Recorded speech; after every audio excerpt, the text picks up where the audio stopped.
ఇప్పుడు మనం ప్రఖ్యాత బౌద్ధారామం తొట్లకొండపై ఉన్నాం. తొట్లకొండ ఆరామం లోపలికి వెళ్ళే మార్గం ఇది. ఇక్కడ కొండ యొక్క చరిత్రను ఈ బోర్డులపై రాసి ఉంచారు. తద్వారా పర్యాటకులు సులువుగా ఈ ప్రాంత విశిష్టతను తెలుసుకునే అవకాశం కలిగేలా పురావస్తు శాఖ వారు ఏర్పాట్లు చేశారు. ఇది బౌద్ధారామంకి ప్రవేశ మార్గం. పురాతన రాతిబాటకు బదులు ఇటీవల అదే విధమైన ఆకారంతో బాటను ఏర్పాటు చేశారు. మనం ఇప్పుడు ఆ రాతిబాట పైన నడుచుకుంటూ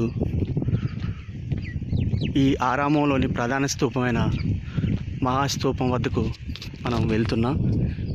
ఇదిగో ఈ కనిపిస్తున్నదే మహాస్తూపం.